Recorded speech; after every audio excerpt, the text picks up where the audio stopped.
Leo is back with us because y'all are fucking thirsty for him. Have you read the comments?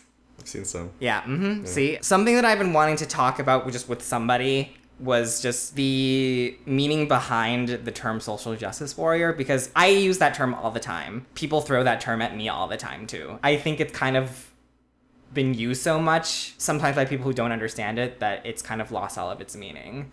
Yeah, you know, when you see it on like Facebook arguments and everything, and I think when you throw the term SJW at someone, you're kind of like, well, you as a person, you're not being productive in any way for social justice. Where, sure, maybe in the context of that conversation, it's not productive, but someone might be doing work outside of that. So I feel like it's a very reductionist term to throw at someone. I honestly think that anti-SJW people use it more often than actual SJ people. SJ folks. Yeah.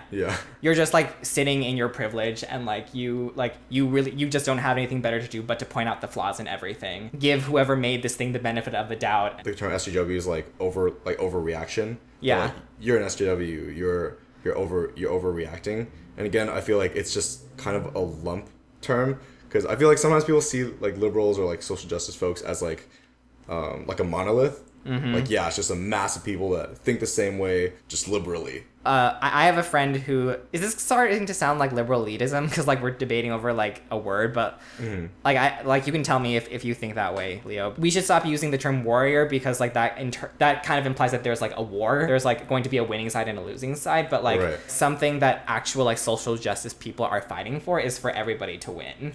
Right. It's, the idea of collective liberation. Right, exactly. Yeah, so, I was talking to my friend, say, for something like... masculinity and toxic masculinity and all the way that manifests. Masculinity isn't good for anyone. It's obviously not good for women, but I think another part of the conversation is it's not good for guys to, to be demanded by society that we kill off our emotions and act in a certain way. Yeah, when we talk about feminism and things like that, possibly a better way of framing it was let's see how this can help everyone, because in fact it really can in a social sense. Mm-hmm. Do you think I'm going too far by saying that I think everybody is a social justice warrior in their own way? No matter who you are, you probably have something that doesn't make you the most privileged person in the world. Right. Everybody has right. Privilege, but also everybody has disadvantages in some kind of way. When you face injustice, you want justice for that. I was it just makes me think about Humans of New York post I saw. It was he visited a prison. I was talking to someone and the quote was when we personally make mistakes or are treated unjustly, we want the maximum justice. But when other people make mistakes, people we don't care about as deeply or directly, we want the maximum punishment. It kind of roots in kind of an individual selfishness. Mm-hmm. That we want the best for ourselves, but I think we're at a point where there's just a disconnect when we try to be empathic and put ourselves in someone else's shoes. It doesn't quite go all the way, and we don't quite see someone's perspective completely. I'm sure, and I'm sure we've all heard of certain social justice warriors who actually have taken it too far and actually do take things a little bit too seriously.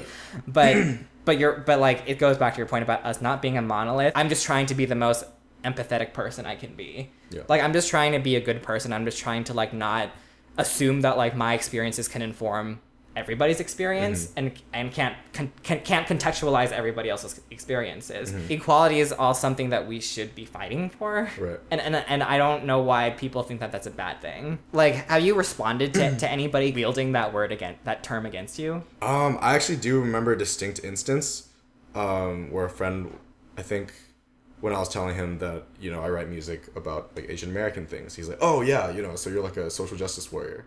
And I was like, wow, that was thrown out really quickly in our interaction. But I think the way I responded was just yes, I care about social justice, and kind of not giving credence to that term and just kind of deflecting it into a way that I want to own that term. At its very core, it's just about, I want to tell my story and see my story reflected, and hopefully, Asian kids growing up will have that representation in a way, or hear these conversations that might speed their self-growth and self-acceptance of their racial identity and have that facilitated in a way that I personally didn't have. So really, I'm just I just want to help. Like, because I've like gone through that myself, if I can lessen it in any way for people that are going through that. Yeah, exactly. That'd be amazing. Again, it's a terribly reductionist kind of term, and when that's thrown at you, it's kind of like you don't know me. You don't know like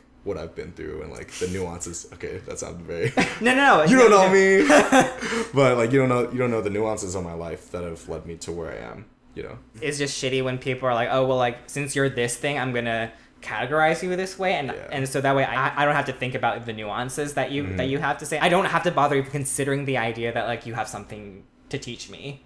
The way that people misuse the term social justice warrior as a weapon against people who are fighting for equality, like, do you feel like it's just rooted in this very human fear of being wrong? In this country, you know, with our education system, with our like social structures, there's not a powerful structural facilitation of empathy. Yeah.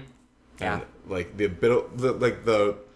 I think the intersection of critical thinking and empathy is a really, really powerful thing that you know the world needs more of, and both of those things aren't really fostered properly in a systematic way. I think and so then too. I think that leads to, you know, this like just a very natural inclination to alienate and just be like, oh, they're not like me, and just completely antagonize them, right? Because of the lack of that intersection of critical thinking and empathy. We're at this weird point where we're realizing that so many people are assuming that certain identities and certain equalities in humanity are up for debate. I can also like point back to my bisexuality video where like somebody I met on Coffee Meets Bagel told me that he just doesn't believe that it's true, that like it's real.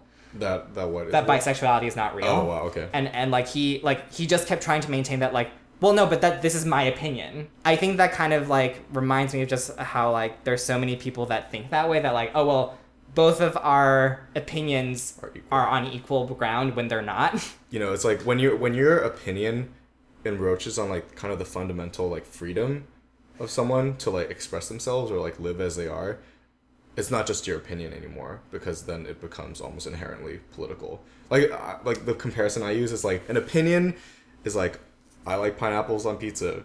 You may not like pineapples on pizza, but me liking pineapples on pizzas does not kind of encroach on your life.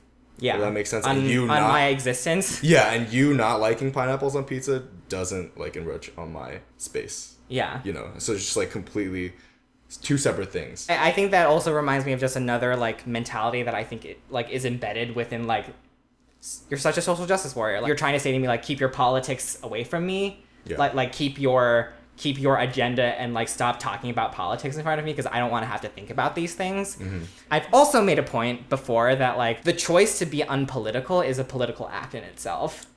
Right. Like you can't escape that, really. Like just because you don't, like when you don't think about these things, you're still hurting people whether you like it or not. To afford to be able to be apolitical and not have politics encroach on your personal life, typically I believe that you have to experience like a multitude of privileges that intersect in a very powerful way. Yeah. For example, like white, straight, Christian, or even for like Asian, like me as an Asian straight dude, like obviously I need to worry about, you know, a bit of Asian representation. You know, there's hate crimes, but there's a lot on the flip side. There's a lot of things I don't need to worry about, like being woman, being trans, being like non-binary. I think that's why like for a lot of Asian men, it's very easy to be not political, because a lot of kind of these slights against Asian straight men are like a lot more subtle and more easily ignored, therefore making it easier to be apolitical. That was kind of exemplified by the way that people responded to our ScarJo video. I hear you, but like you have to understand ScarJo's position, and like it's just a movie. I don't understand what's the huge deal. Like you just don't have to watch it. You know, keep your politics out of like movies, because it's just a movie. Yeah. I mean, after you have a certain understanding of like social justice, you realize that a lot of things are inherently political.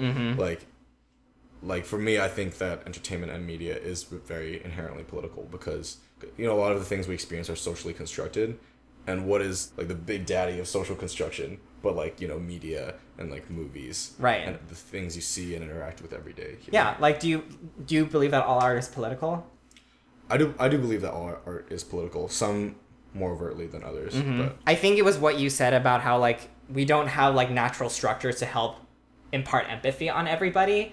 And to have it intersect with critical thinking. And like I think that's really exemplified when you just see so much of, I think, the older generation specifically, and especially those in power, who really didn't care or like spoke against like certain issues that are considered like super liberal, but when like someone close to them experiences like those things, then they like understand that. And I think that's great, because I'd obviously rather have them fighting for it now than like never. Yeah. But I just can't help but roll my eyes when people do that, because it's like, yeah, like if you just listened, you would have been able to like do this earlier. You know, all of us as humans, you know, we're limited in how much we can connect with the world and how much we see and how much we can empathize with. So that's why I think like having certain things as gateways are really important. Yeah. Again, specifically for me, learning about Asian things was my gateway to being more empathetic about, you know, like issues in the Black community, or issues, you know, for the Latino community, or issues for like the South Asian community. So it's all like a process for everyone. So yeah, again, like you're saying, like whatever gateway you can find, if it can lend yourself to more critical thinking and empathy, then I think that's really awesome. Totally. Yeah. Have you ever been called an SJW before? Because I kind of feel like if you watch my channel, then you probably have been at some point. Do you like me? But have you called someone that before?